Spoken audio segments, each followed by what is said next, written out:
Your personality decides how people treat you, and your confidence decides how far you go. Right now, people are judging you within seconds. At work, in public, even online. They notice the way you speak, the way you carry yourself, and the way you react. If you don't control those things, you're letting others control the way they see you. Most people wait for confidence to magically appear. They think it will come with time. It doesn't. You build it by taking small, intentional steps every single day. And the same goes for your personality. It grows when you actively work on it. In this video, I'm going to give you simple, practical, daily tips you can start using right now to improve both. No fluff, no theory, just real actions that make people notice you, respect you, and take you seriously. Stay with me until the end, because the changes you make today can completely shift your life. Chapter 1. Look people in the eyes when they talk. When you want to improve your personality and confidence, one of the most powerful actions you can take is to look people in the eyes when they talk. This might sound simple, but it's not something everyone does. Many avoid it. They look away, down at the floor, or over someone's shoulder. Sometimes they do it out of nervousness, other times out of habit. But here's what you need to know. Eye contact is not just about looking. It's about connection. It's about showing the other person that you are present, that you value them, and that you respect yourself enough to be seen. Think about the last time you spoke to someone who kept looking away. How did it feel? Did you feel fully listened to? Probably not.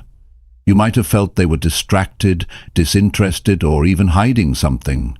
Now imagine speaking to someone who looks directly at you with calm, steady eyes. You feel like they are really hearing you, like they care about the conversation, like they are confident in themselves. That's the difference. This is why mastering eye contact changes how people see you and how you see yourself. When you look someone in the eyes, you send a message without saying a word. You say, "I'm here, I'm listening, I'm confident in who I am." And when you make this a habit, it begins to change how you carry yourself in every interaction. You become more comfortable in your own skin because you are no longer avoiding human connection. You are embracing it.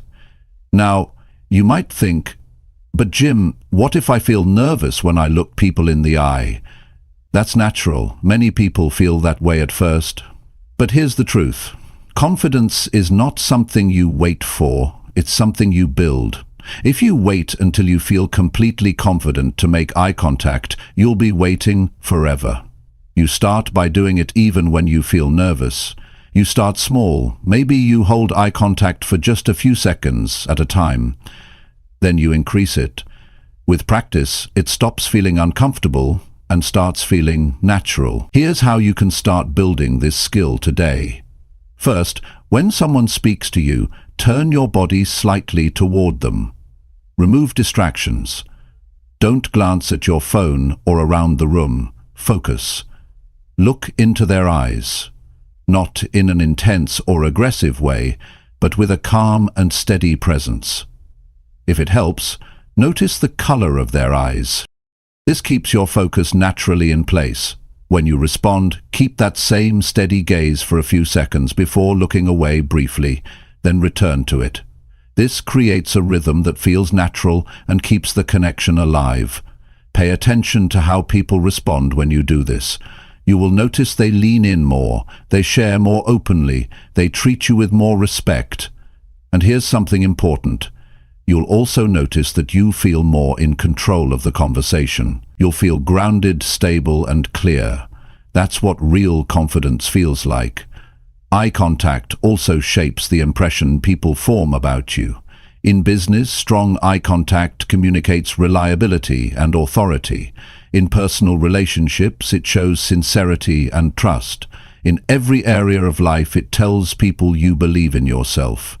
And the more you practice it, the more it becomes part of your personality. Of course, you don't want to overdo it. Constant, unbroken staring can make people uncomfortable. Confidence is about balance. You want enough eye contact to show presence and respect, but not so much that it feels unnatural. Think of it as being fully there in the moment, with no rush to escape the interaction. When they speak, your eyes tell them, "You matter to me right now." And when you speak, your eyes tell them, "I believe what I'm saying." Over time, this simple habit begins to reshape how you see yourself. You will notice you no longer shrink back in conversations. You no longer feel invisible in a group. You stop doubting whether you belong in a room. You start to feel that your voice matters. And because you feel it, others feel it too. When you walk into a room and meet someone's gaze, you make an immediate impression. People notice, they remember you. You stand out, not because you are loud or trying to take up space, but because you carry yourself with quiet certainty. You show that you are not afraid of being seen. This is one of the foundations of both personality and confidence. There's also a deeper benefit here. When you practice looking people in the eyes, you train yourself to stay in the present moment. When you practice looking people in the eyes, you train yourself to stay in the present moment. You are not lost in your head worrying about how you look or what to say next. You are engaged, you are aware, you are connected. And people feel it. This presence is magnetic. It draws people to you. It makes them want to spend more time with you. And that's how real relationships are built, whether personal or professional. If you struggle with shyness or self-doubt, this habit can help you break out of that shell. At first, it will feel like a conscious effort. You will have to remind yourself over and over, but eventually it becomes automatic. And when it does, you'll notice you no longer avoid people, you approach them. You no longer speak softly, hoping not to be noticed. You speak clearly, because you know your words have weight. Your personality becomes sharper, more defined, more authentic. This is why I believe that learning to look people in the eyes is one of the fastest ways to improve your personality and confidence. It costs you nothing. You can start right now. And yet, it changes everything, from the way people treat you to the way you feel about yourself. So, here's your challenge for today. In every conversation you have, whether it's with a friend, a colleague, a family member, or even a cashier at the store, make eye contact. Hold it long enough to show you're listening and that you're not in a rush. If it feels awkward at first, push through it. That's the moment you're building strength. That's when the change is happening. In the coming days, you will notice that conversations feel more natural. People will open up more to you. They will remember you as someone who listens, and you will start to carry yourself with a level of confidence that doesn't need to be forced. It will come from knowing that you can face people fully, without fear. Improving your personality and confidence is not about pretending to be someone you're not. It's about becoming more comfortable being who you are, and one of the most powerful ways to do that is to stop hiding, stop looking away. Look people in the eyes when they talk. Stand there, be present, own that moment. This is a small action, but it sends a strong message. You believe in yourself, and you're not afraid to be seen. If you start practicing this today and commit to it daily, you'll see the difference, not in months or years, but in days. Because the moment you start showing up fully in your conversations, people will see you differently. More importantly, you will see yourself differently. And that change, that shift in how you feel about yourself, is the real reward. Chapter 2. Say your opinion even if it feels uncomfortable. Speaking your opinion when it feels uncomfortable is one of the most important skills you can ever develop for building confidence and shaping a strong personality. It is not just about having a voice, it's about using it, even when your heart is racing and you would rather stay silent. People often avoid sharing their real thoughts because they fear being judged, disliked, or misunderstood. But if you let fear decide when you speak, you'll spend your life agreeing with things you don't agree with, following paths you don't believe in, and hiding the real you from the world. That's not living fully, and it's certainly not how you build strength of character. There will be times when you know the truth, but saying it will cause tension. You might be in a meeting where everyone is nodding along with a bad idea. You might be with friends who are all agreeing on something you know is wrong. In moments like these, your mind starts debating, should I say something? What if they think I'm wrong? What if I make things awkward?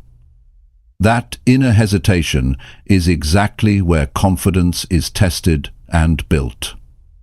The easiest choice is to stay quiet. The better choice, the one that shapes your personality, is to speak. When you share your opinion, even in uncomfortable moments, you prove to yourself that your voice matters. You stop waiting for approval to exist. And the more you do this, the less fear controls you. You begin to trust yourself in every environment. That trust becomes part of your identity. It shows in how you stand, how you talk, and how people respond to you. It's important to understand that saying your opinion doesn't mean being rude, harsh, or forcing your ideas on others. Confidence is not aggression. The goal is not to win every discussion. It's to express yourself honestly while respecting others. That balance is what earns respect. People may not agree with you, but they will remember you as someone who stands by their beliefs. And over time, that is far more valuable than being known as someone who always agrees just to keep the peace. The fear of speaking up usually comes from a few places. Sometimes it's a fear of rejection, worrying that if someone disagrees, it means they dislike you. Other times, it's the fear of making a mistake in front of others. And in many cases, it's simply a habit built over years of staying silent. The good news is that habits can be broken. You can train yourself to speak up, just like you can train yourself to work out or learn a new skill. It starts with small steps. If you're not used to sharing your opinion, begin in lower stakes situations. If you're in a group deciding where to eat, say what you prefer, instead of saying, I don't mind. If you're discussing a topic you know something about, share your knowledge instead of waiting for someone else to say it first. These small moments teach your mind that nothing bad happens when you speak up. And each time you do it, you take another step toward breaking the pattern of silence. Once you start building that habit, you'll notice something powerful. Speaking your opinion is not just about the moment. It shapes how people view you long term.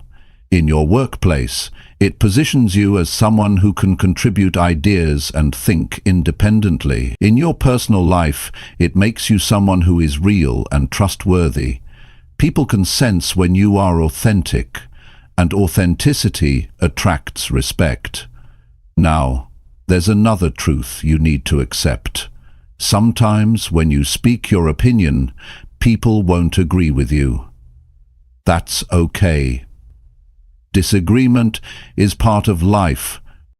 What's not okay is silencing yourself just to avoid it. When you're willing to share your perspective, knowing that some people will reject it, you are free. You no longer depend on everyone's approval to feel secure. That freedom is a core part of true confidence. One of the biggest mistakes people make is thinking they need the perfect words before they can speak up. They overthink every detail, and by the time they're ready, the moment has passed. Understand this.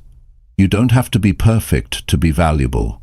Your opinion is worth hearing, even if it's not perfectly polished.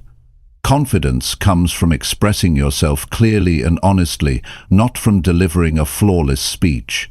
To make your opinion land well, focus on your delivery. Speak at a steady pace. Keep your tone calm but firm. Look at the person or people you're addressing, Avoid fidgeting or looking away. These small physical actions reinforce your words with presence. People don't just hear what you say, they feel how you say it. And when your presence matches your message, your words carry weight. Saying what you believe also changes how you see yourself. You start to feel more responsible for your own life. You stop waiting for others to take the lead.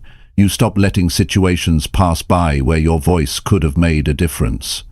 This builds a sense of pride. Not the arrogant kind, but the kind that comes from knowing you didn't hide. That pride becomes a quiet source of strength you carry everywhere. There's also another benefit you may not think about. When you speak your opinion, you give permission for others to do the same. Many people stay quiet for the same reasons you might have. They're afraid of judgment, of awkwardness, of making a mistake.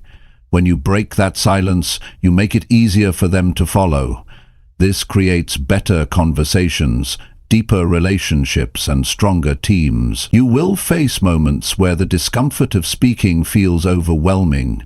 Maybe your voice shakes. Maybe your heart races. That's not a sign to stop. That's a sign you're growing. Growth never feels completely comfortable.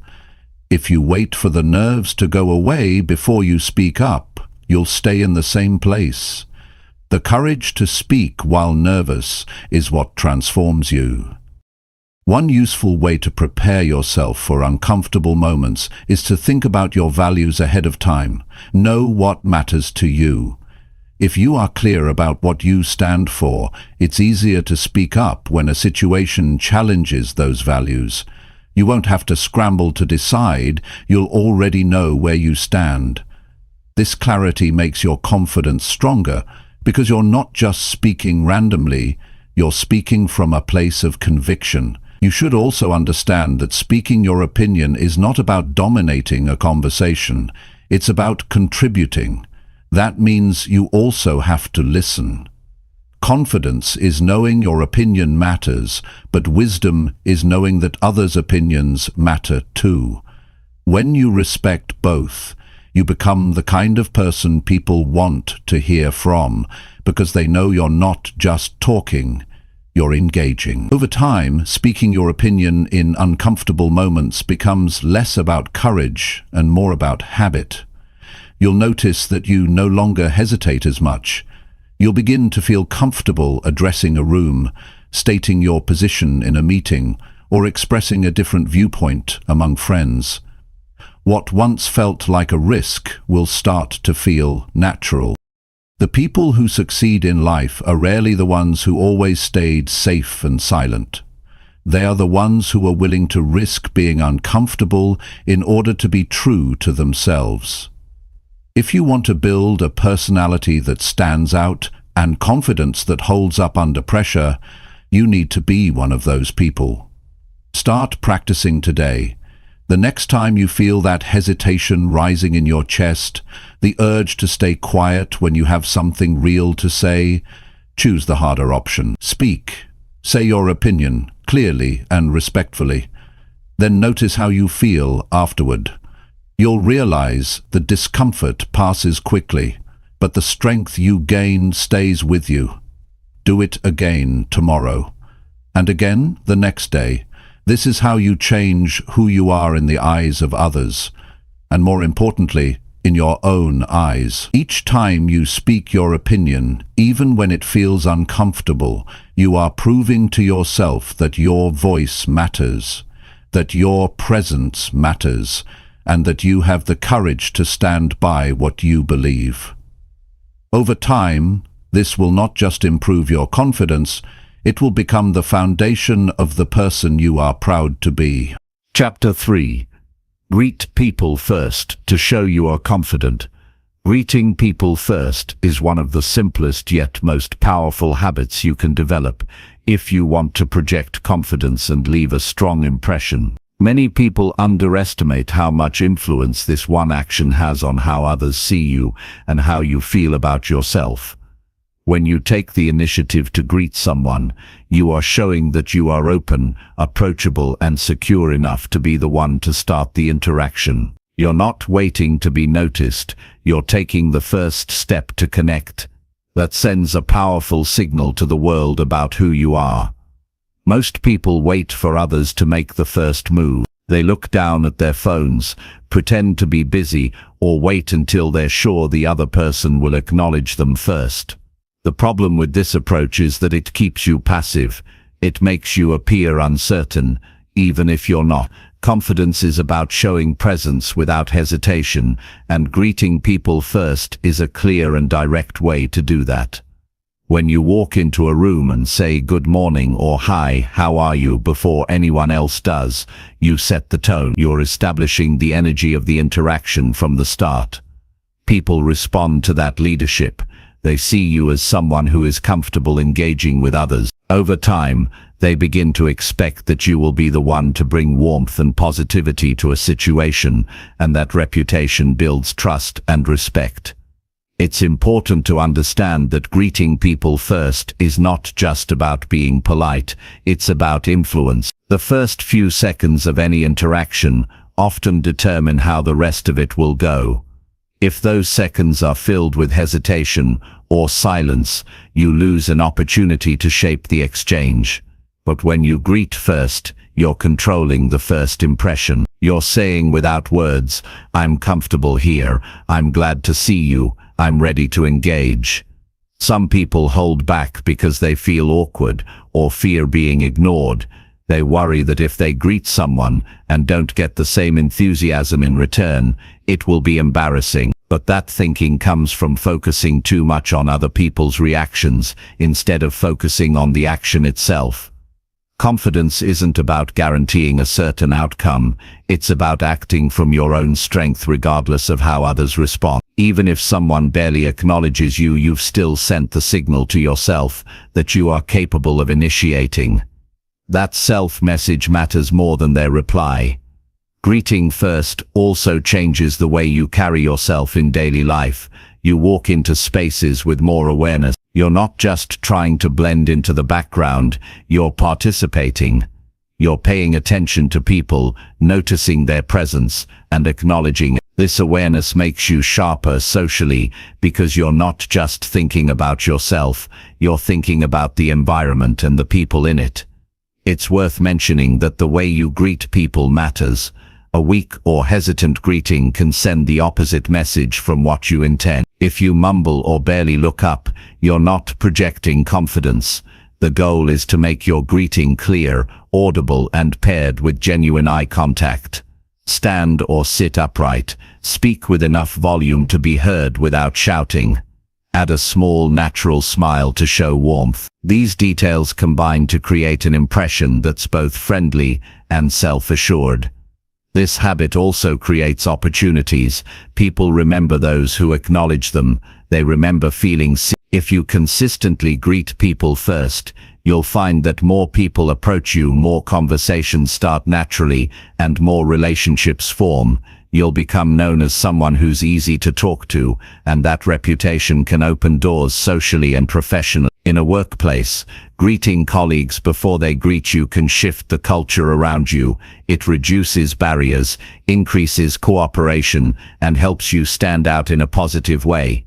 In social settings, it breaks the tension of unfamiliarity and helps others relax. Even in everyday public situations, a shop, a coffee line, a neighbor's driveway, a simple hello initiated by you can turn a silent moment into a connection. One key to building this habit is to make it automatic. Don't overthink it or wait for the perfect moment. As soon as you see someone you know, greet them. If you're passing a stranger in a friendly environment, give a quick hi or good morning. At first, you may have to consciously remind yourself, but after enough repetition, it becomes second nature. And once it's second nature, your personality starts to be defined by this easy confidence. Greeting people first can also help break patterns of social anxiety. Many people avoid interactions because they fear rejection. They think, if I don't initiate, I can't be turned down. But that fear keeps them from building the social skills that would actually make rejection less likely. By greeting first, you face that fear in small doses. You give yourself proof over and over that starting interactions is not as risky as your mind makes it seem. Over time, those small victories add up to a stronger self-image. You might also notice that when you greet people first, they often mirror your energy. If you greet someone with a clear voice and relaxed expression, they are more likely to respond in kind. This makes interactions smoother and more enjoyable. It also puts you in a position of subtle leadership because you've established the tone and pace of the exchange. For this to be most effective, your greeting should match the context. In a formal setting, you might use good afternoon or nice to see you. In casual settings, hey or hi, how's it going works well. The important thing is that it feels natural coming from you. If you force a greeting that doesn't fit your personality or the situation, it will sound insincere. Confidence is not about pretending. It's about expressing yourself in a way that's real and comfortable. One thing to remember is that greeting first doesn't mean you have to be overly talkative or force conversation. It's about opening the door, not pushing people through it. Sometimes a simple greeting is enough to make a person feel acknowledged. Other times, it might lead to a longer exchange. You let it develop naturally. The win is in the act of initiating, not in controlling where the conversation goes. Over time, you will start to see the ripple effect of this habit. People will greet you back more quickly. You'll find it easier to strike up conversation. You'll notice you feel more relaxed in group situations because you know you can handle those first few seconds with ease. And because you're comfortable taking the lead in those moments, your overall presence will feel stronger and more grounded. When you greet people first, you're also training yourself to be more outward focused. Instead of being caught up in your own thoughts or insecurities, you're paying attention to others. This shift in focus often reduces self-consciousness because you're no longer trapped in your own head. You're engaged with the world around you, and engagement naturally builds confidence. It's worth practicing this even with people you see every day. Don't assume familiarity replaces the need for a greet. Starting the day by greeting your coworkers, family members or friends sets a positive tone. It shows consistency in your character. People begin to associate you with positive interactions, and that association strengthens relationships over time. There is also a subtle but important internal effect. When you take the initiative to greet someone, you're making a small but intentional choice to act instead of react. This choice reinforces the mindset that you can take control of situations instead of waiting for them to happen to you. That proactive mindset, repeated over and over in small ways, builds a foundation for handling larger challenges with confidence. Greeting people first might seem like a small detail, but it's often the small details that shape how others experience you. Every time you choose to be the one to start the interaction, you are reinforcing the idea that you are comfortable, capable, and confident. And with each repetition, that idea becomes more true, not just in how others see you, but in how you see yourself. If you want to start building this habit right now, pay attention in your next few interactions. Look for the moment before someone else greets you, and step in first. Notice how it feels to take that initiative. At first, it may feel like a conscious effort, but soon it will become part of who you are. And once it's part of who you are, you won't even think about it. It will simply be how you show up in the world.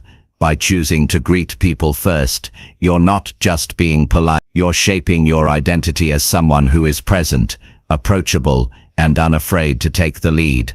That's the kind of confidence people notice without you having to announce it.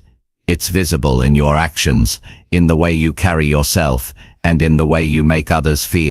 And when you consistently put that out into the world starts responding to you in a way that confirms exactly what you've been building, a strong, confident, and authentic personality. Chapter 4.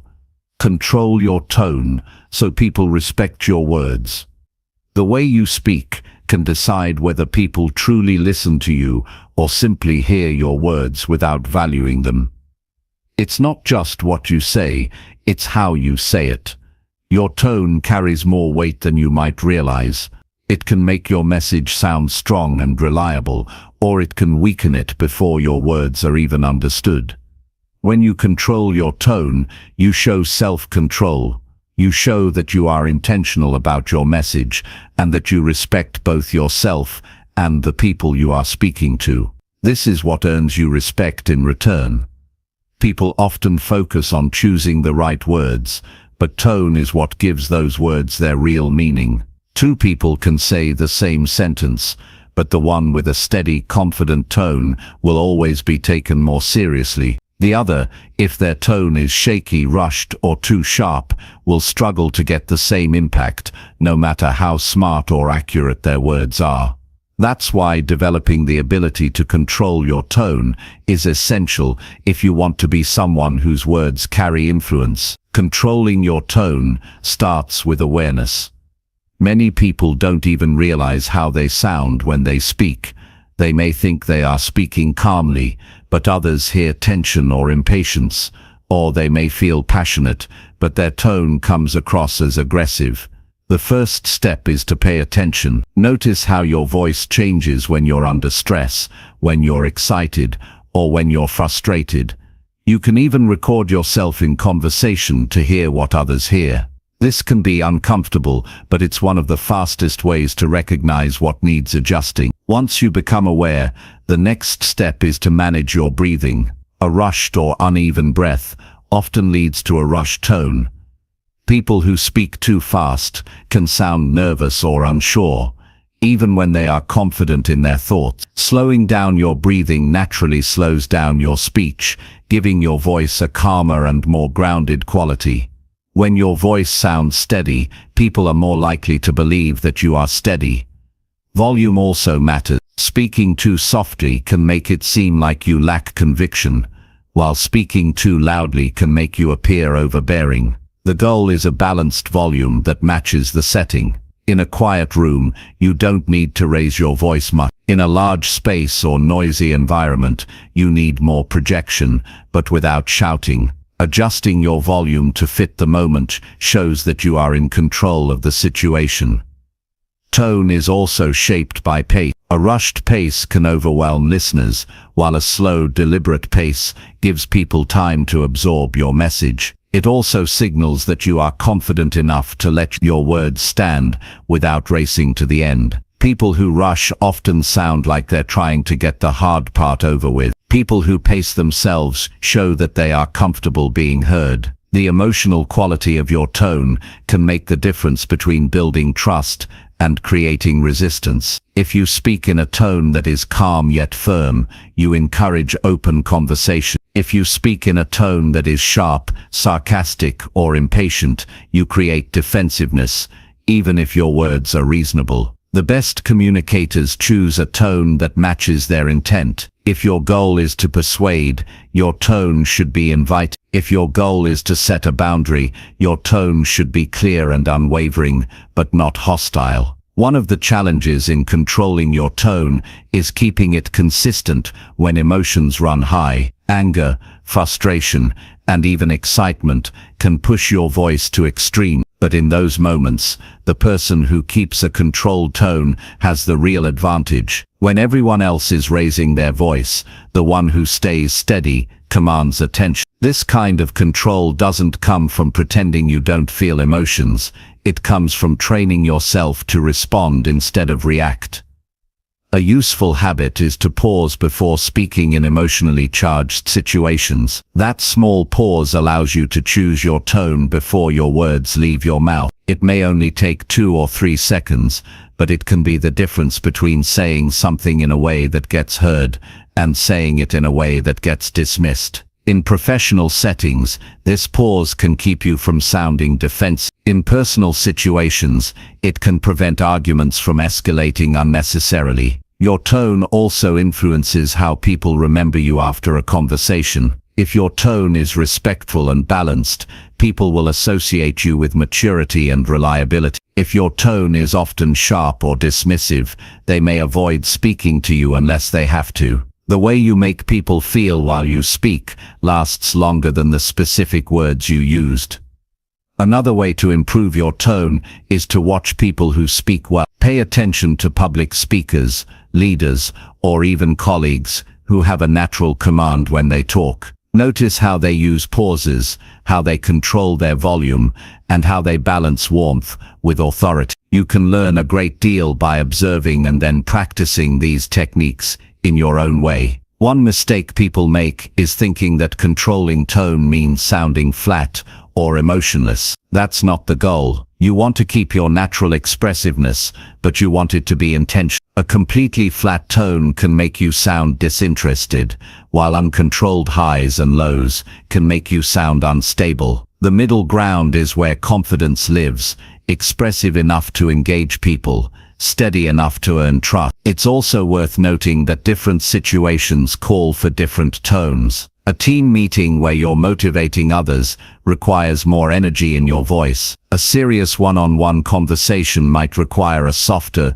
slower delivery. The ability to adjust your tone based on the situation shows adaptability, and adaptability is a form of intelligence people respect. The relationship between tone and respect is especially important when you're trying to influence decisions. Even the best ideas can be ignored if the tone used to deliver them is careless or dismissive. On the other hand, a well-controlled tone can make a modest idea seem more credible. People are more open to listening when they feel respected, and your tone is the first signal of that respect. In moments of disagreement, controlling your tone becomes even more critical. If you raise your voice or sound irritated, the other person will focus on your tone instead of your message. But if you stay calm and speak clearly, they have to engage with your actual point. This can be the deciding factor in whether a conversation ends in progress or in conflict. Developing control over your tone is not something you master in a day. It's built over time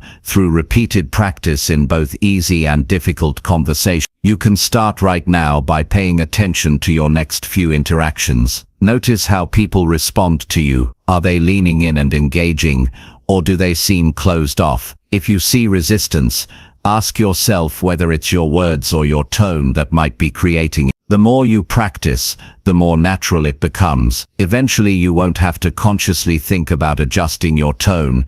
It will happen automatically. This gives you a huge advantage in every area of life, because people will naturally respond to you with more openness and respect. You'll be able to speak your mind without unnecessary conflict. You'll be able to lead without forcing authority. A controlled tone also strengthens your inner confidence. Knowing you can handle any conversation without losing control of your voice gives you a steady kind of self-assurance. You stop worrying about being misunderstood because you know you're presenting your message in the clearest and most respectful way possible. And when you know that about yourself, you speak more often, you share more ideas, and you step into more opportunity. Every conversation is a chance to reinforce this habit. Whether it's a quick exchange with a stranger or a serious discussion with a colleague, make the choice to control your tone. Stand or sit upright, breathe steadily, speak at a pace that allows your words to land, and keep your voice steady. When you do this consistently, people will listen, not because you demanded it, but because you earned it. When people respect your words, they also respect you, and controlling your tone is one of the most reliable ways to make sure that happens. It's a skill worth developing because it serves you everywhere in your work, in your relationships, and in your personal growth. The more you master it, the more powerful your communication becomes, and the more influence you have in shaping your life. Chapter 5. Stand still when speaking to hold full attention. When you speak, every part of your body communicates something, even before people process the words you say. The way you move, the way you hold yourself, the way you stand, it all sends messages to the people watching and listening. If you want your words to carry weight, you need to create the conditions that help people focus entirely on them. One of the most effective ways to do this is to stand still while you speak. Staying grounded physically sends a message of self-control and certainty. It tells your audience, whether it's one person or a room full of people, that you are in command of your message and you are worth listening to. Many people don't realize how distracting unnecessary movement can be. They fidget, shift their weight from one foot to the other, tap their hands, or constantly adjust their clothes. Some pace back and forth without realizing it.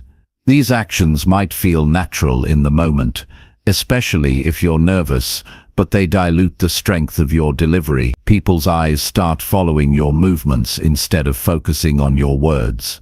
Their attention shifts from the content of your message to the way you're moving. By eliminating these unnecessary movements, you make it much easier for your message to land. Standing still does not mean being stiff or rigid. It means being stable, composed, and intentional with any movement you make. Your body should support your words, not compete with them.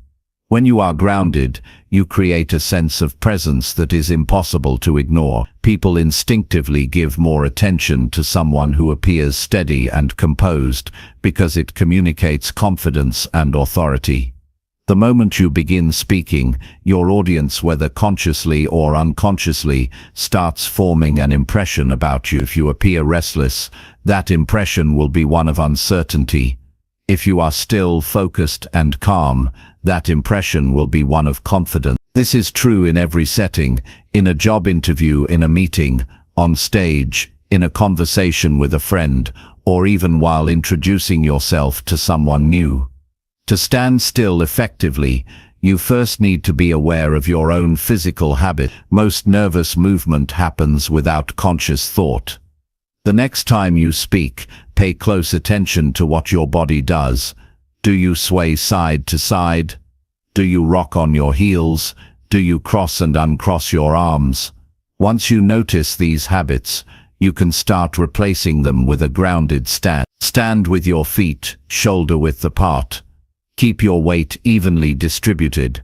Relax your shoulders. Let your arms rest naturally at your sides when you're not using them to emphasize a point.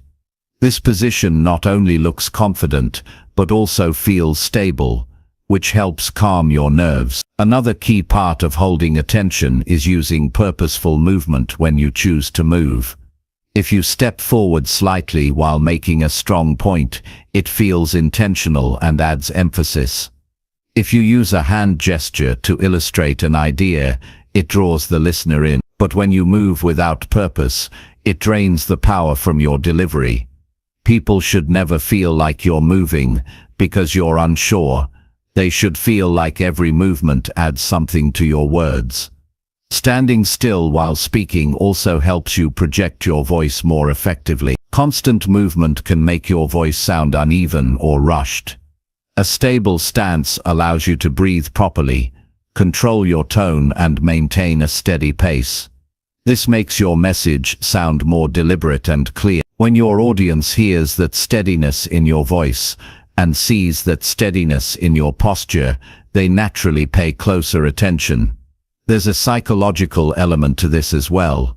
Stillness in the speaker creates stillness in the listener. When you are composed, you give the audience a reason to focus entirely on you.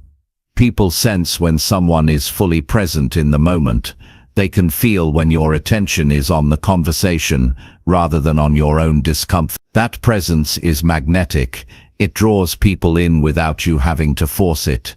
It's important to remember that stillness is not about suppressing your energy. Energy is crucial to engaging people, but it should be directed into your words and facial expressions rather than scattered into restless movement. When your energy is focused, it amplifies the meaning of your words instead of competing with them. This is why some of the most compelling speakers in the world can stand in one spot and still hold the attention of hundreds of people. They channel their energy into their message, not into random physical actions. This habit is equally powerful in one-on-one situations. If you're speaking to someone about something important and you keep glancing away, shifting your position, or moving around, they might feel like you're distracted or unsure. But if you stand or sit still, look at them directly, and deliver your thoughts with calm certainty, they will feel the importance of what you're saying. That kind of presence makes people trust you more. Building the habit of stillness while speaking requires practice, especially if you tend to move a lot when nervous. You can start by practicing in low-pressure situations.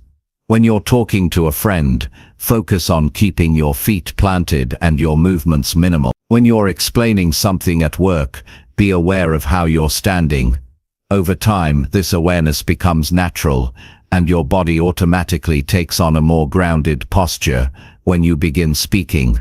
Stillness also helps you control the pace of the conversation. Movement can often speed you up without you realizing it, making your words feel rushed. When you are still, you have more control over the timing of your delivery.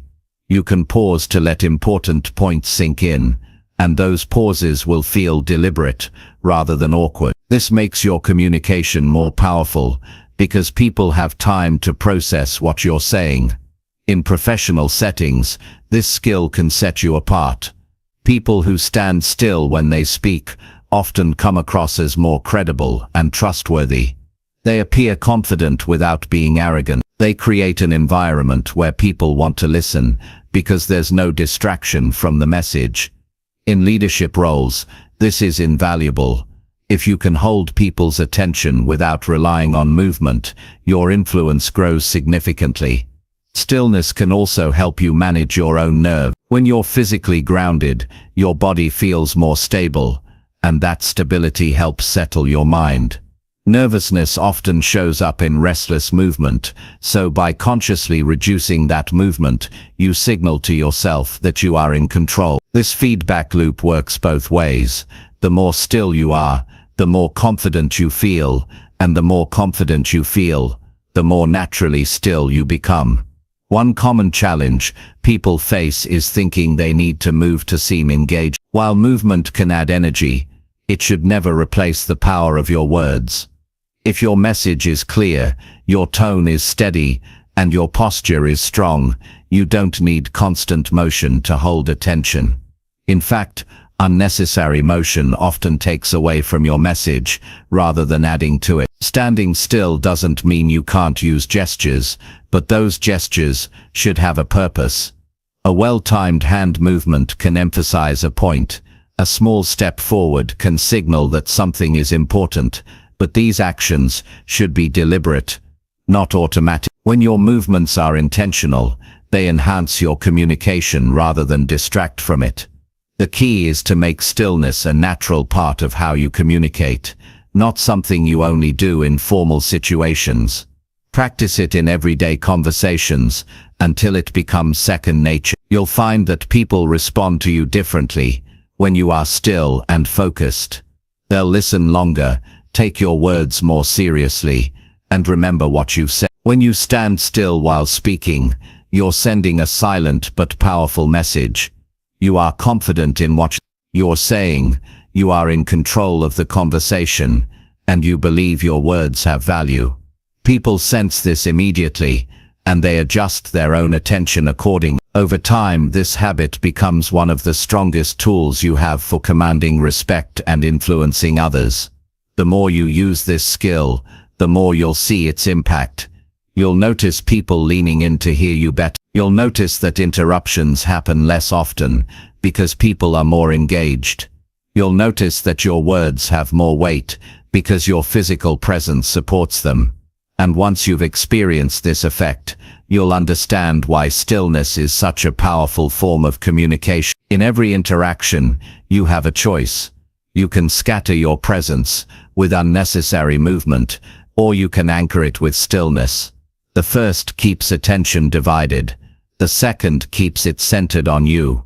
If you want people to hear, understand, and respect what you say, choose stillness. Let your words do the work, supported by a posture and presence that say clearly, without a single extra movement, that you are worth listening to. Chapter 6. Challenge yourself daily with tasks you usually avoid. The fastest way to grow as a person and build lasting confidence is to face the very things you usually avoid. Everyone has tasks they push aside. They are often the ones that feel uncomfortable, intimidating, or simply inconvenient. but avoiding them over and over builds a pattern of hesitation. Each time you skip a challenge, you send yourself the message that you're not ready for it. Over time, that message becomes a belief, and that belief limits your growth. The only way to break it is to do the opposite. Take on those very tasks every single day until the fear or resistance they create no longer controls you. Challenging yourself daily doesn't mean trying to do something impossible. It means deliberately stepping into situations that stretch you, even if they're small. It could be making a phone call you've been putting off, speaking up in a meeting, trying a workout you've been avoiding, or learning a skill you've been telling yourself you're not good at. These actions may seem minor in isolation, but their real value comes from the habit they create. When you train yourself to face challenges instead of avoiding them, you rewire the way you approach life. The truth is, confidence is not built in comfort. It's built in the moments when you feel tension, when you notice that small voice telling you to step back, and you choose to move forward instead. The people who seem naturally confident are often the ones who have trained themselves to keep moving through discomfort. They've learned that the moment of hesitation is the exact place where growth happens. You might think that doing one difficult thing a day won't make much of a difference, but imagine what happens when you repeat that for weeks, months, and years. You'll face hundreds of challenges you once avoided. Each one will leave you a little stronger, a little braver, and a little more capable. The person you become after a year of facing small daily challenges will feel completely different from the person who avoided them. One of the biggest benefits of this habit is that it changes your relationship with fear. Most people try to wait until they no longer feel afraid before they take action, but fear doesn't just vanish on its own. It fades when you prove to yourself that you can act despite it. The first time you face something you've been avoiding, you might feel nervous. The second time it feels easier. By the 10th time you wonder why it ever bothered you at all. That transformation only happens through repetition. Another advantage is that tackling avoided tasks builds discipline. Discipline is doing what needs to be done even when you don't feel like it. Every time you push yourself to complete something you'd normally put off, you're strengthening that discipline, and the stronger it gets, the more reliable you become in all areas of life. You stop waiting for motivation to strike and start acting because it's the right thing to do. That reliability is a huge part of both personality and confidence. People trust those who consistently follow through. It's also important to understand that these challenges don't have to be public or dramatic. The most powerful ones are often private. No one else has to see you doing them. What matters is that you see yourself doing them. You're building self-respect, and self-respect is the foundation of confidence.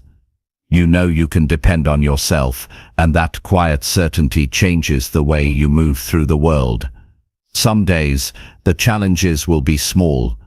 Maybe you respond to an email you've been avoiding for a week. Other days they'll be bigger, like having a difficult conversation or applying for an opportunity that intimidates you. The size doesn't matter as much as the consistency. The key is to make it a non-negotiable part of your day. One thing you usually avoid must get done today. No exception. When you start this habit, you may notice resistance creeping in quickly. Your mind will try to talk you out of it. It will give you excuses, distractions, and rationalizations. That's when you need to remember why you're doing this. Not to be perfect, but to become stronger. Each time you break through that resistance, you prove to yourself that you are in control, not your excuses. The changes you experience from this habit aren't just mental. Physically, you'll notice a difference in how you carry yourself. You'll walk with more purpose, speak with more assurance, and approach situations with less hesitation. That's because your brain starts to associate challenges with success instead of failure. The more often you win those small daily battles, the more you expect yourself to win in the future. There's also a ripple effect. Once you start challenging yourself in one area of life, you naturally start doing it in others. You might begin by pushing yourself at work, and soon you're taking on personal goals you've been avoiding. You might start with physical challenges, and eventually you're initiating conversations you once found intimidating. The habit spreads because you've built the muscle of action. One important thing to keep in mind is that challenges don't always need to be about fixing weaknesses. They can also be about expanding strengths. If you're already good at something but tend to stay within safe limits, push beyond them. Enter a competition, aim for a higher standard, or take on a project with more responsibility than you're used to. Growth happens at the edge of your comfort zone, whether that edge is in a weakness or a strength. The most valuable outcome of this habit is how it shapes your identity. You stop seeing yourself as someone who hesitates and start seeing yourself as someone who acts. That shift in identity is powerful because once you believe you're the kind of person who takes action, you'll look for opportunities to prove it again and again. It becomes a cycle of action and growth that keeps building on itself. In relationships, this habit makes you more dependable and more interesting. People can sense when you're someone who faces life head-on. They feel more comfortable relying on you because they know you won't shy away from what's difficult. They're also drawn to you because you have stories, experiences, and insights that only come from pushing yourself into new situations. Professionally, the difference can be even more noticeable. The people who get promoted, trusted with important projects, or given leadership roles are rarely the ones who only do what's easy. They're the ones who consistently step up for the tasks others avoid. They show they can handle pressure and uncertainty, which are essential qualities for leadership. By making daily challenges part of your life, you're training yourself for these moments before they arrive. It's worth remembering that you don't have to succeed at every challenge to benefit from it. The act of attempting something you'd normally avoid is valuable in itself. Even if you fail, you've broken the habit of avoiding. And often the lessons you learn from failed attempts are the very things that prepare you to succeed the next time. This is not a short-term strategy. The real power of challenging yourself daily comes from making it a permanent part of how you live. Over time, the things that used to intimidate you will feel routine. That doesn't mean the habit stops working. It means you'll keep raising the bar. As you grow, you'll find new areas to challenge yourself in, ensuring that you never stagnate. The person who takes on daily challenges is not the same person who avoids them. The difference is visible in their confidence, their personality, and their results in life. One is reactive, letting fear decide what gets done. The other is proactive, deciding for themselves what needs to be done and doing it. The choice of which one you become is made in the small moments, each day when you either face the task or turn away from it. If you commit to facing one avoided task every single day, you'll be amazed at how quickly your life starts to feel different. You'll begin to notice a deeper sense of pride at the end of each day, not because everything went perfectly, but because you showed up for yourself. That pride builds momentum, and momentum turns into transformation. Before long, you'll look back and realize that the things you once avoided without a second thought are now just part of your normal routine. That's when you'll know this habit has done its job.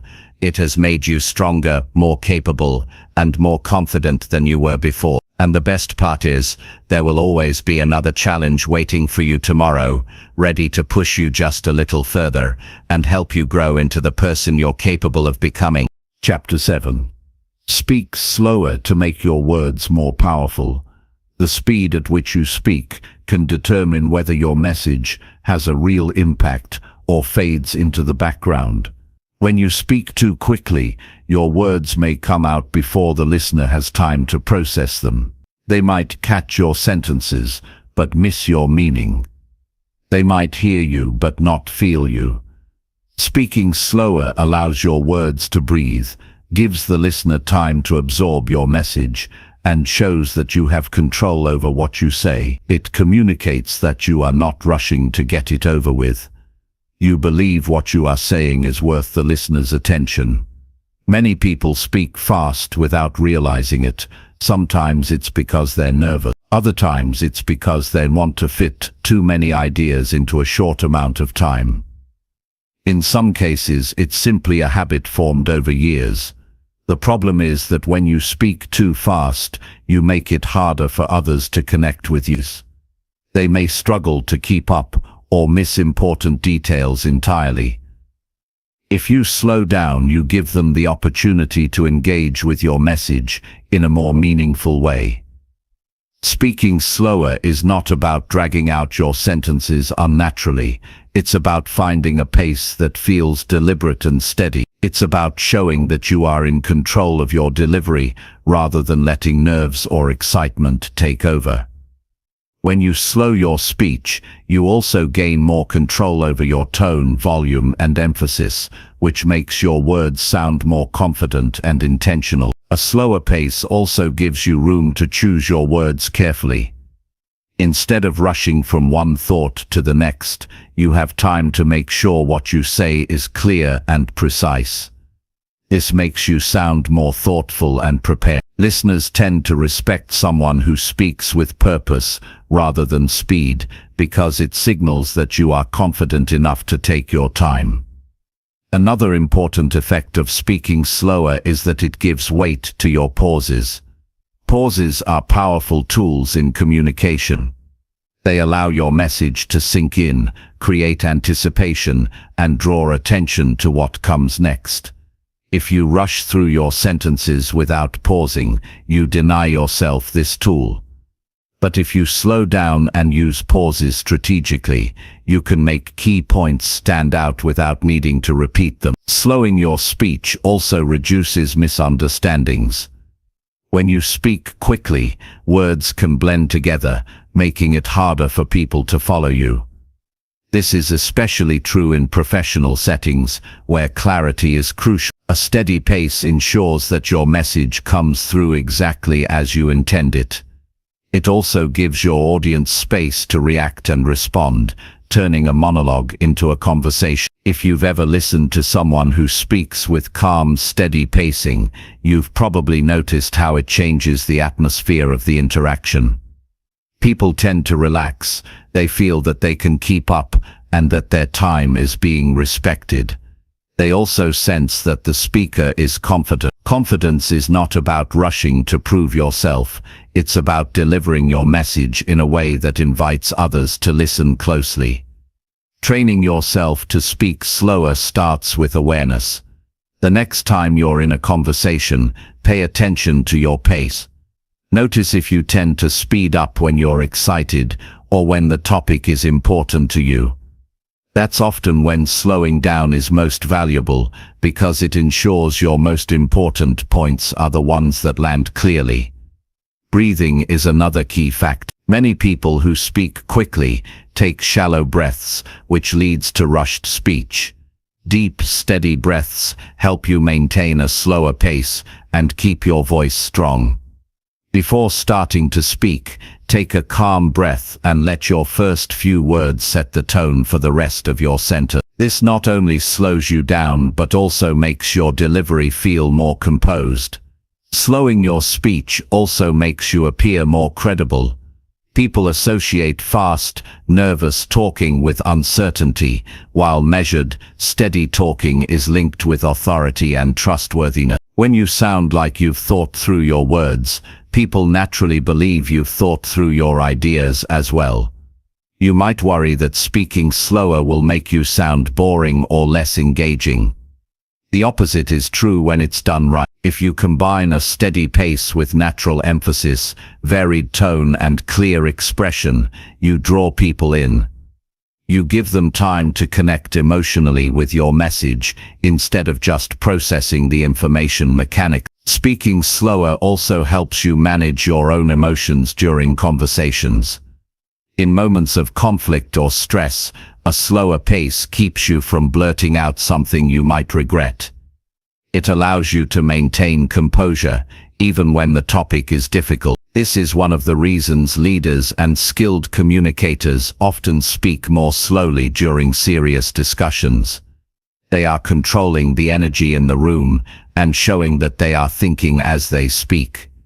In social situations, speaking slower makes your conversations more engaging. When you rush through your sentences, you may unintentionally cut off opportunities for others to respond.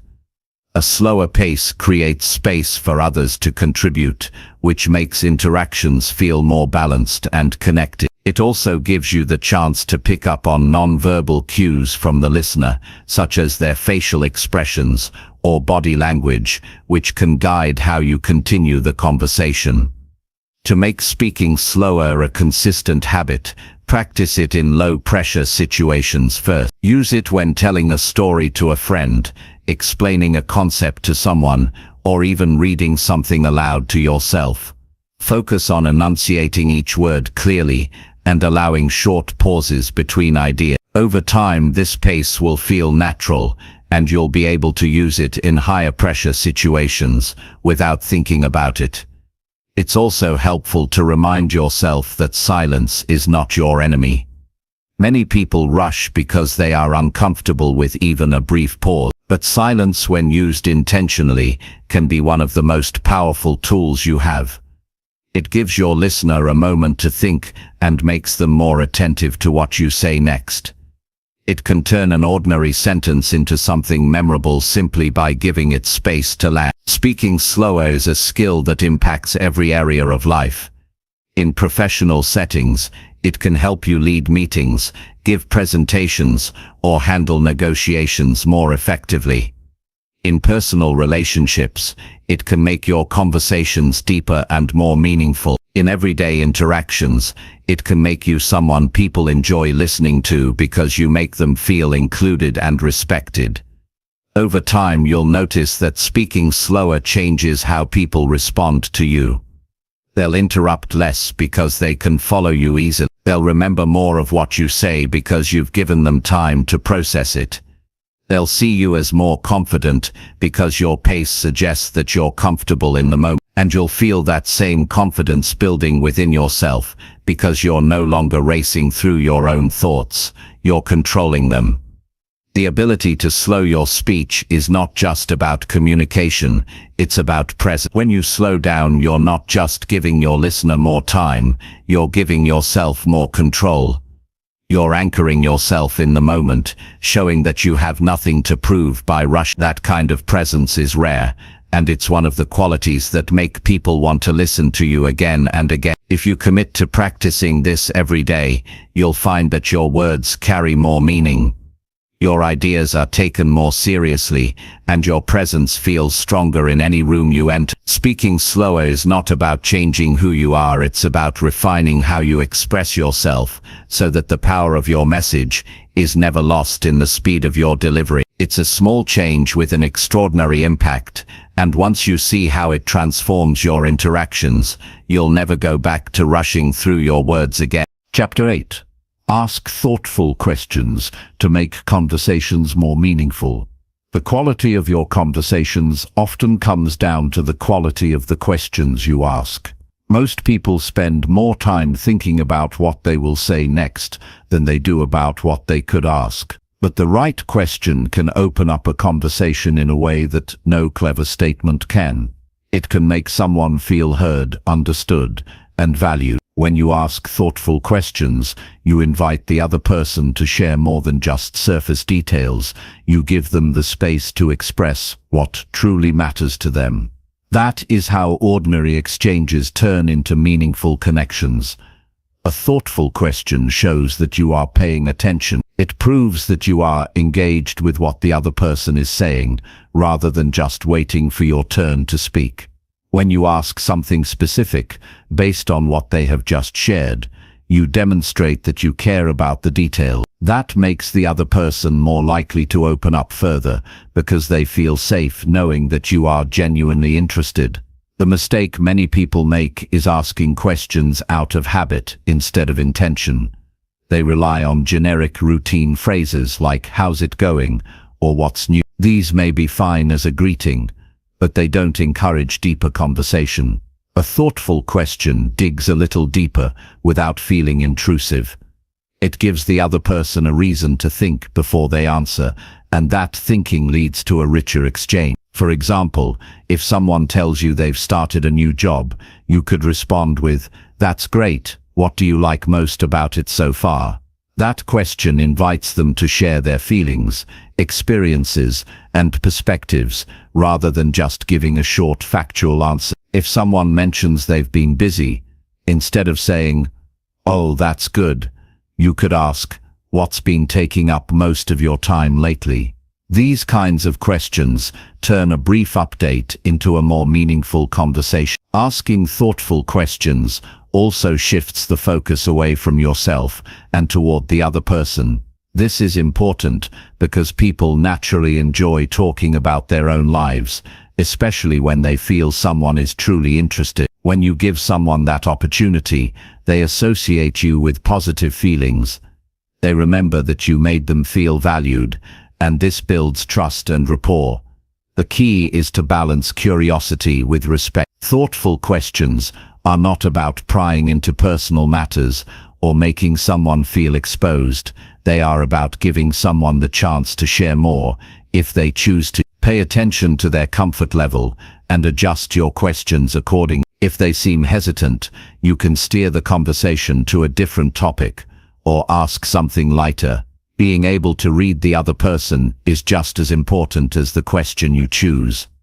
One of the best ways to practice asking thoughtful questions is to listen actively. This means not just hearing the words, but noticing the tone, the pace, and the emotions behind them. Often the most meaningful questions come from picking up on something subtle, a slight change in expression, a pause before answering, or a shift in energy. If someone hesitates when talking about a project, you might say, "It sounds like there's more to that story. What happened?" This shows you noticed more than just the surface. Another benefit of asking thoughtful questions is that it keeps conversations flowing naturally. Instead of jumping from topic to topic, you create a rhythm where one answer naturally leads to the next question. This keeps both people engaged and reduces awkward silences. It also makes you a better conversational partner because you are guiding the interaction without dominating it. In professional settings, thoughtful questions can set you apart as someone who is attentive and solution-oriented. If a colleague shares a challenge, asking "What do you think would make that easier?" not only shows you care, but also invites collaboration. In leadership roles, asking "What do you need most from me right now?" can strengthen relationships and improve teamwork. People are more likely to respect and follow someone who takes the time to understand their perspective. In personal relationships, these kinds of questions deepen emotional connection. Asking your friend, "What's been the highlight of your week?" or asking your partner, "What's something you've been wanting to talk about but haven't had the chance to?" can open the door to more honest and heartfelt conversations. These moments of openness build bonds that last far beyond the conversation itself. Thoughtful questions also help you learn more about the world and the people in it. Every person you meet knows something you don't. They have experiences, insights, and stories you've never heard. By asking the right questions, you tap into that knowledge. You see the world through different perspectives, which not only makes you more informed, but also more understanding. It's worth noting that asking thoughtful questions requires patience. Sometimes people need time to think about their answer. If you jump in too quickly with your own thoughts, you may miss the deeper response they were about to give. Silence is not something to fear in conversation. It can be a sign that the other person is reflecting, and that reflection often leads to the most meaningful answer. To get better at asking these kinds of questions, you can prepare yourself with a mindset of curiosity before entering conversations. Instead of thinking, "What should I talk about?" think, "What can I learn about this person?" This shift changes the way you listen and respond. It keeps you from defaulting to predictable questions and encourages you to adapt based on the flow of the conversation. Body language also plays a role in making your questions effective. If you ask something thoughtful but your eyes are elsewhere or your body is turned away, the question loses its impact. Look at the person, nod as they speak, and respond in a way that matches the tone of the conversation. This shows that your question is not just for the sake of talking, it's part of a genuine exchange. One of the most powerful outcomes of asking thoughtful questions is that it makes people more willing to ask you thoughtful questions in return. When you model genuine interest, others tend to mirror it. This creates a richer dialogue where both people feel equally invested in the interaction. Instead of shallow small talk, you both walk away feeling like you learned something about each other. This skill becomes even more valuable when dealing with people you don't know well. First impressions are often built on how someone feels during the first few minutes of meeting you. If you can make them feel seen and heard through the questions you ask, you instantly stand out. You show that you are not just passing time, you are truly engaging with them as a person. The more you practice this, the more natural it becomes. You won't have to think about what to ask next, because your curiosity will guide you. You'll start to notice details others miss, and your questions will come from a place of genuine connection rather than from a script. This makes your conversations feel effortless and authentic. Over time, you will notice that people open up to you more easily. They will share details and thoughts they might not share with others. This is because they trust you to listen without judgment and to respond with understanding. That trust is a rare and valuable thing, and it is built one thoughtful question at a time. Asking thoughtful questions is not about trying to impress anyone. It's about building relationships that matter. It's about turning every conversation into an opportunity to connect, understand, and grow. When you approach interactions with this mindset, you not only make the conversation more meaningful for the other person, but also enrich your own life with new perspectives and deeper connection. If you make a habit of asking thoughtful questions every day, you will quickly see the difference in how people respond to you. They will remember the way you made them feel, the interest you showed, and the space you gave them to share. That memory will last far longer than any small talk ever could, and it will set you apart as someone who knows how to make conversations truly meaningful. Chapter 9. Hold your ground when someone doubts your ability. When someone doubts your ability, you are faced with a moment that can either weaken you or strengthen you. The way you respond determines which it will be. Doubt from others can sting, especially when it comes from people you respect or from those whose opinions hold influence. But it's also an opportunity to show exactly what you're capable of, not just to them, but to yourself. Holding your ground is about staying firm in your belief in your own skills and refusing to let someone else's uncertainty define you. When a person questions your ability, they're often speaking from their own perspective, shaped by their own limits, experiences, or fears. That doesn't mean their judgment is accurate. Many times, people underestimate others because they've already decided what's possible based on their own limitations. If you let their doubt dictate your actions, you are giving them power over your growth. If you hold your ground, you keep that power for yourself. The first part of holding your ground is not reacting out of anger or insecurity. It's natural to feel defensive, but defensiveness rarely convinces anyone. Instead, take a breath and remind yourself of your own track record. You've faced challenges before, learned skills, solved problems, and pushed through setbacks. The person doubting you might not know the full story of what you've overcome, but you do.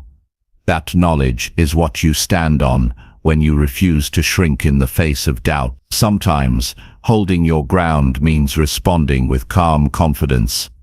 If someone questions whether you can complete a task, you can acknowledge their concern without accepting their verdict. You might say, "I understand it.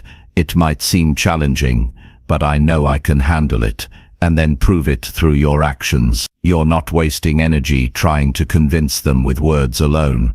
You're showing them through results. There will be situations where the doubt is not spoken directly, but implied through someone's behavior. They may overlook you for an opportunity, hesitate to trust you with responsibility, or subtly suggest that someone else might be better suited. In those moments, you still have the chance to demonstrate your ability by staying consistent and delivering strong work. Over time, consistent results are impossible to ignore.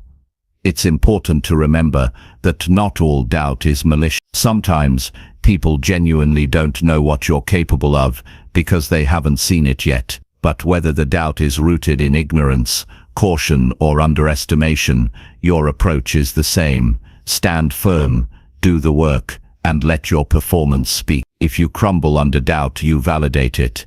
If you rise above it, you erase it. Holding your ground also requires being clear about your own standards. When you know what you expect from yourself, you won't be as shaken by what others expect of you. You won't need constant reassurance or permission to go after what you want. You'll operate from a place of self-trust, which is the strongest foundation you can have when others are unsure of you. There's another layer to this. Sometimes the person doubting you is yourself. Internal doubt can be even more damaging than external doubt because it works from the inside out. When external doubt meets internal doubt, it can stop you before you start.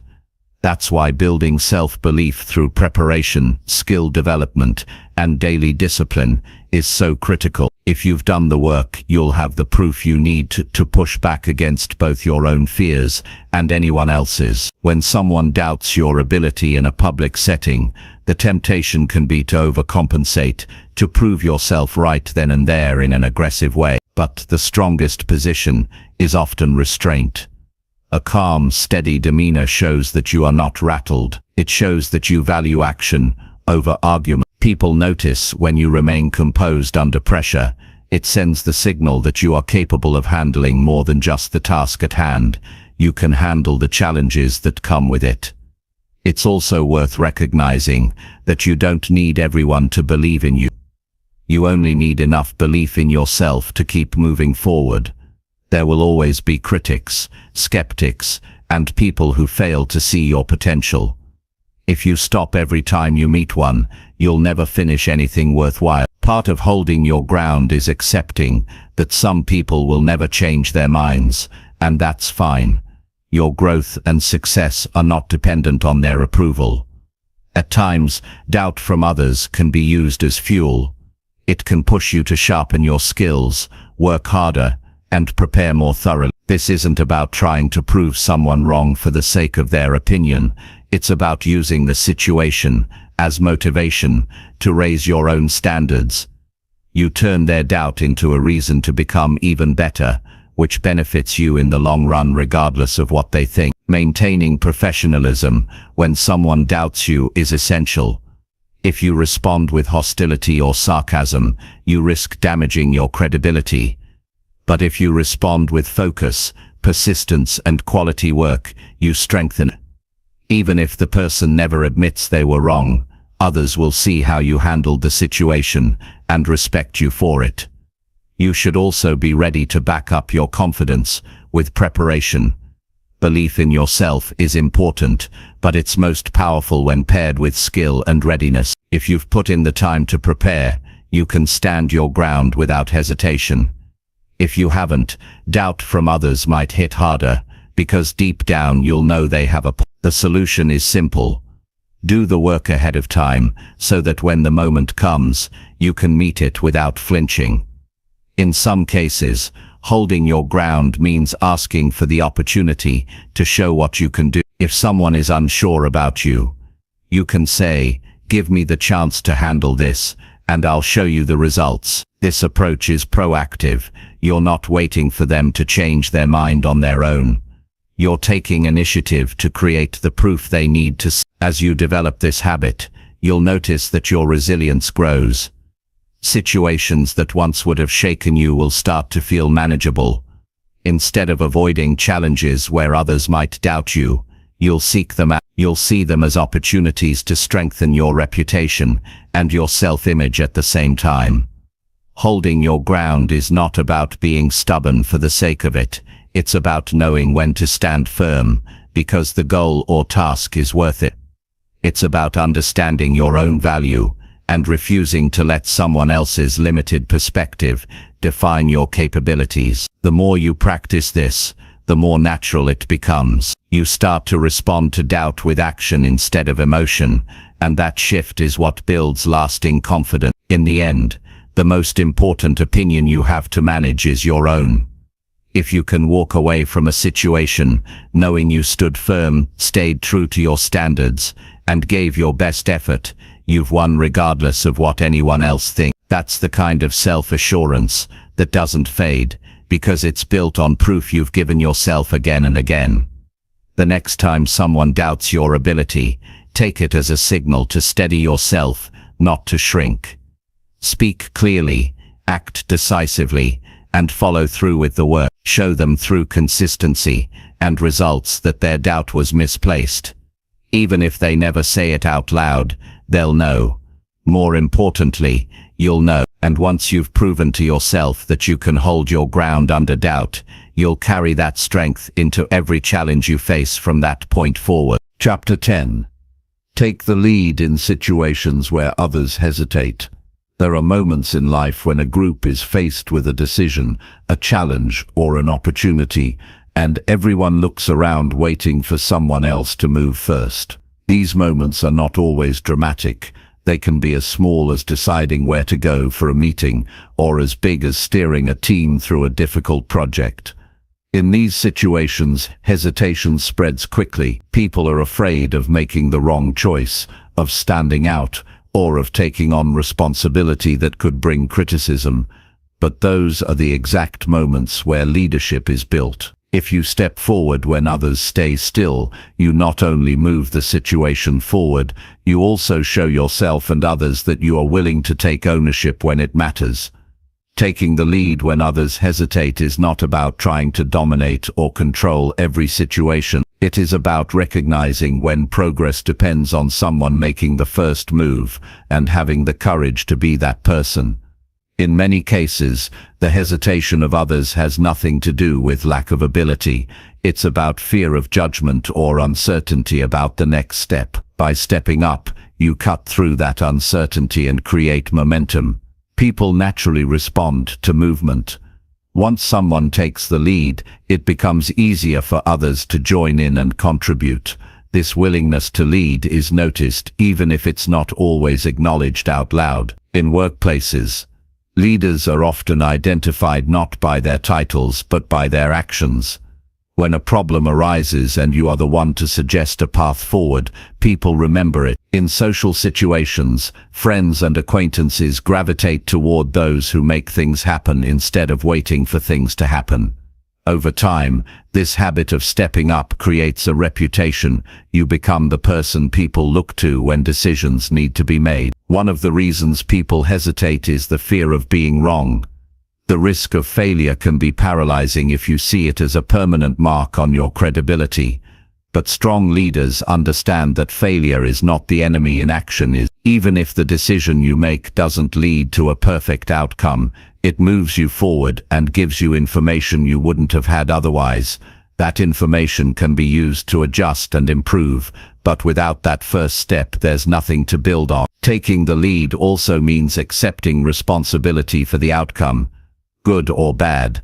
This is where real confidence comes in. Anyone can speak up when they know their choice will be safe and successful, but it takes self-assurance to act when the result is uncertain. This is why leading in moments of hesitation builds more than just influence.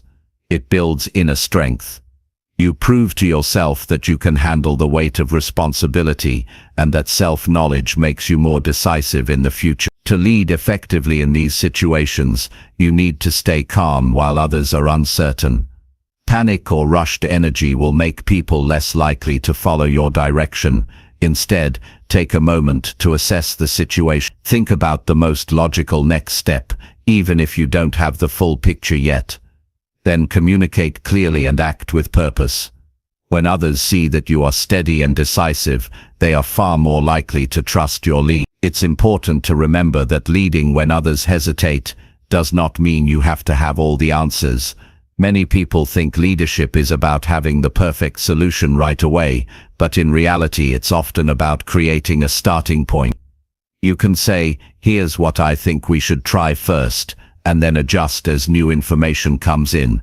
This approach not only gets things moving, but also invites others to contribute without feeling the pressure of making the first move themselves. Over time, stepping up in moments of hesitation teaches you to be comfortable with uncertainty. Most people wait for clarity before they act, but clarity often comes after you've taken the first step, not before. When you learn to move despite uncertainty, you separate yourself from those who wait for perfect conditions. Perfect conditions almost never come, and if they do, they don't last. Progress belongs to those who act before they have every detail. Another key part of taking the lead is being willing to stand out. In moments of hesitation, the group blends together in stillness. The person who steps forward immediately stands apart, and not everyone is comfortable with that attention. But if you want to grow in influence, you have to be okay with being visible. Visibility brings both praise and criticism, and leadership is about being willing to handle both. This habit also creates personal growth far beyond the immediate situation. You begin to see yourself differently, not as someone who waits for direction, but as someone who can provide it. That identity shift changes the way you approach opportunities. You stop asking, will someone else handle this, and start asking, what can I do to move this forward? That proactive mindset leads to more achievements and deeper self-confidence. In professional life, the ability to take the lead in moments of hesitation is one of the traits most valued by employers and teams. It signals initiative, problem-solving ability, and reliability. In personal life, it can strengthen relationships because people trust you to step up when it matters. Friends, family, and colleagues start to see you as dependable, not just when things are easy, but when things are uncertain. One challenge you may face is the fear of overstepping. You might worry that by taking the lead, you're stepping into someone else's role or making people uncomfortable. The way to handle this is to focus on collaboration rather than control. You can say, here's what I suggest we do. What do you think? This shows that you're willing to act, but you're also open to input. It invites cooperation rather than resistance, and it still breaks the cycle of hesitation. Another obstacle is self-doubt. You might think, who am I to take the lead here? The answer is simple. You're the person who's willing to see. That alone puts you ahead of the many people who wait for someone else to go first. You don't need to be the most experienced or the most knowledgeable. You just need to be willing to start. And that willingness is what builds experience and knowledge over time. Leading in moments of hesitation also strengthens your decision-making skills. The more you practice, the better you get at assessing situations quickly and choosing a course of action. You become more comfortable making decisions with limited information, which is a skill that benefits every area of life. And because you've built this habit, you're less likely to freeze when unexpected challenges arise. It's also worth noting that people often remember who took the lead in difficult or uncertain situations. They may forget the exact details of what happened, but they will remember the person who gave direction and created movement when no one else would. That memory can shape how they see you for years to come, influencing opportunities and relationships in ways you might not expect. The more you practice this, the more natural it becomes. At first you might have to consciously push yourself to step up. Over time, it will feel automatic. You'll see hesitation not as a signal to wait, but as an opening for you to act. That mindset makes you valuable in any setting, because you bring clarity and momentum when others bring uncertainty. Taking the lead when others hesitate is one of the clearest demonstrations of confidence. It shows that you trust yourself enough to move forward without needing perfect certainty. It shows that you are willing to take responsibility, even when there is risk. And it shows that you value progress over comfort. These qualities will not only set you apart, they will shape you into someone who can handle greater challenges and greater opportunities. If you make this a habit, you'll notice that hesitation no longer intimidates you. You'll start to see it as your cue, the moment when your role becomes clear. You'll find that people seek you out for guidance, not because you always have the perfect answer, but because they know you will act when others are stuck. That kind of trust is earned through action, and it's built one decisive moment at a time. Every time you take the lead in a moment of hesitation, you are building your confidence, your reputation, and your ability to influence the direction of events. Those moments are not just about solving a problem, they're about shaping who you are, and the more you step into them, the more you become the kind of person who doesn't just watch life happen, but takes part in creating it.